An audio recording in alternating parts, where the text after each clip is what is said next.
Breaking news చూస్తున్నాము. ఇటు తిరుమలలో మరొక అపచారం చోటు చేసుకుంది. వివాదంలో ప్రస్తుతానికి టీటీడీ పాలక మండలి సభ్యుడు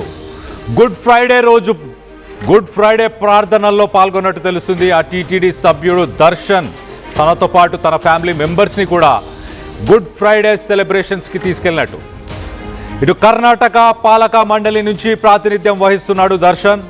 ఇటు టీటీడీ నిబంధనలకు విరుద్ధంగా ఆయన చర్చికి వెళ్ళి గుడ్ ఫ్రైడే సెలబ్రేషన్స్లో పాల్గొనడం.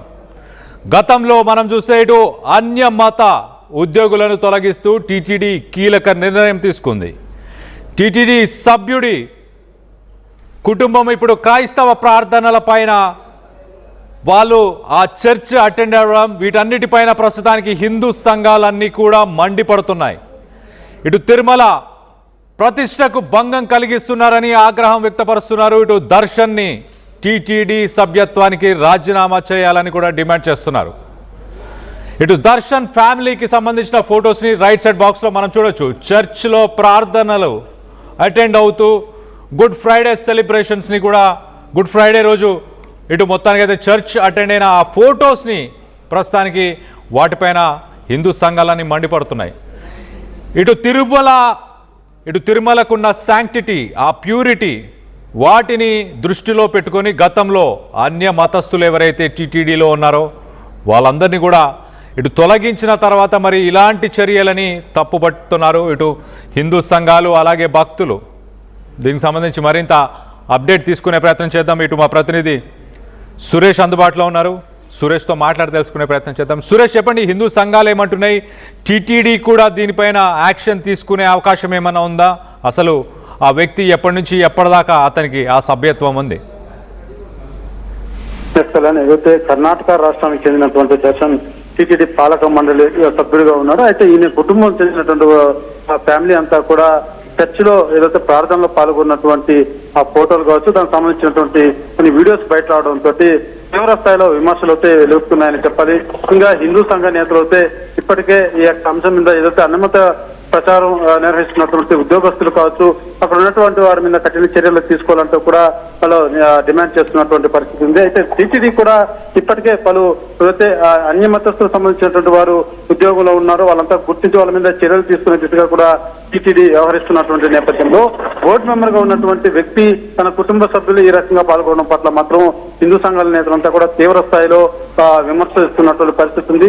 దీనికి సంబంధించి కూడా ఇప్పటికే హిందూ సంఘ నేతలు కూడా అనేక ప్రెస్ మీట్ కూడా నిర్వహిస్తూ ఒక పాలక మండలిలో ఉన్నటువంటి సభ్యుడే ఏదైతే టీటీడీ నియమాలు నిబంధనలు పాటించాల్సింది పోయి ఈ రకంగా వ్యవహరిస్తుంటే ఇది ఎలాంటి సంకేతం అంటూ కూడా వీరంతా కూడా ఒక అంశాన్ని లేవనెత్తున్నటువంటి పరిస్థితి ఉంది. అయితే ఖచ్చితంగా దీని మీద ఏదైతే టీటీడీ సభ్యుడి మీద టీటీడీ ఎలా స్పందిస్తుందో వేచి చూడాల్సిన పరిస్థితి ఉంది. ఎందుకంటే అనేకేళ్ళ కూడా ఏదైతే అన్ని మతస్థులకు సంబంధించి ఎవరైతే ఉద్యోగస్తులు కావచ్చు, ఇతర హోదాలో ఉన్నటువంటి వారి మీద కూడా కఠిన చర్యలు చేపట్టాలంటూ కూడా రాష్ట్ర ప్రభుత్వం కూడా తెలియజేసినటువంటి పరిస్థితి ఉంది. ఇదే రకంగా హిందూ సంఘ నేతలు కూడా అనేక మార్లు పెద్ద ఎత్తున కూడా నిరసన తెలియజేసినటువంటి పరిస్థితులు కూడా ఉన్నాయి. అయితే అక్కడ టీటీడీలో పనిచేసేటువంటి వారు కూడా పూర్తి సేవలో స్వామివారికి సేవ చేసేటువంటి అంకిత భావంతో పనిచేయడం తప్ప వేరే మతాలను లేకపోతే వేరే ఇతర దీన్ని పెట్టుకొని ఇక్కడ స్వామివారికి మోసం చేసేలాగా అయినటువంటి చర్యలు చేపట్టడం ఇది సమంజసం కాదంటూ కూడా తీవ్ర విమర్శలతో వెలువెత్తున్నటువంటి పరిస్థితి.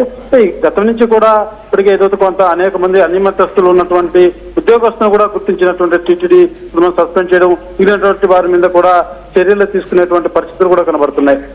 పాలక మండలిలో ఉన్నటువంటి సభ్యుడు తన కుటుంబ సభ్యులు ఈ రకంగా ఇతర మతాల్లో చర్చల్లో వాళ్ళు పాల్గొనడం పట్ల మాత్రం ఏ రకంగా చర్యలు ఉండబోతుంది, దీనికి సంబంధించి టీటీడీ ఎలా స్పందిస్తుందో వేచి చూడాల్సిన పరిస్థితి మాత్రం ఉందని చెప్పాలి. కళ్యాణ్, అయితే సురేష్, అంటే టీటీడీ రూల్స్ అండ్ రెగ్యులేషన్స్ ప్రకారం ఇటు అన్య మతస్థులకు సంబంధించిన ప్రార్థనా స్థలాలకి వెళ్ళకూడదని ఏమైనా రూల్ మెన్షన్ చేస్తుందా? లేకపోతే ఇలాంటి వ్యక్తులని గతంలో ఎవరినైనా సస్పెండ్ చేయడం జరిగిందా? దీనికి సంబంధించి ఏమైనా అప్డేట్ ఉందా? ఏదైతే టీటీడీలో పనిచేసేటువంటి వారు పూర్తిగా కూడా స్వామివారి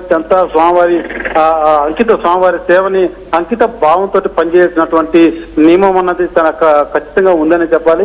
ఈ నేపథ్యంలో ఏదైతే ఇతర మతాల మీద వారు ఇతర మతాల్లో ఉండి ఇక్కడ హిందువుల స్వామివారి చెంత పనిచేస్తూ ఇక్కడ వాళ్ళు పూర్తి స్థాయిలో కూడా ఇతర మతాల్లో ఉండి ఇక్కడ చేసేటువంటి తత్వం కలిగి ఉండరు కాబట్టి ఖచ్చితంగా హిందూ మతం అక్కడ ఉన్నటువంటి స్వామివారి ఏదైతే ఆ నియమ నిబంధనలు ఉన్నాయో వాటికి లోబడే అక్కడ పనిచేయాల్సి ఉంటుంది.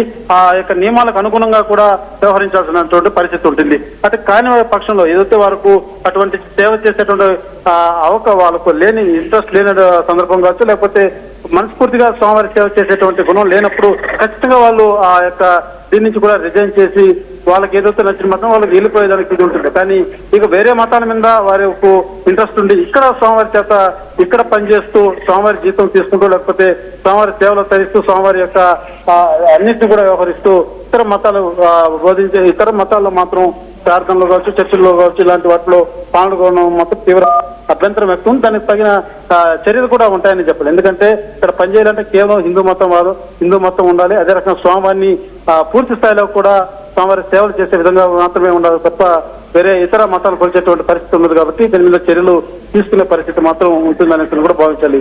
సరే right Suresh, thanks for the latest update. మొత్తం మీద మనం చూస్తే గతంలో కూడా హైకోర్టు విదేశీ యానం చేసిన అర్చకులు అంటే అబ్రాడ్కి ఇతర దేశాలకి వెళ్ళి వచ్చిన వాళ్ళు, సముద్ర జలాలను దాటుకొని వెళ్ళిన వాళ్ళు, అలాగే త్రికాల సంధ్య ఇటు ప్రార్థనలు కానీ ఇవన్నీ చేయలేని వాళ్ళందరూ కూడా గర్భగుడిలో రాకూడదంటూ హైకోర్టే ఉత్తర్వులు జారీ చేసింది. అంటే ఇటు తిరుమల కూడా మనం ఒకసారి చూస్తే కనుక తిరుమల ఉన్న శాంక్టిటీని దృష్టిలో పెట్టుకొని ఇటు హిందూ సంఘాలు కానీ ఇటు టీటీడీ కానీ సభ్యత్వాన్ని మరి రద్దు చేస్తుందా, ఆయన రాజీనామా చేయమని డిమాండ్ చేస్తుందా?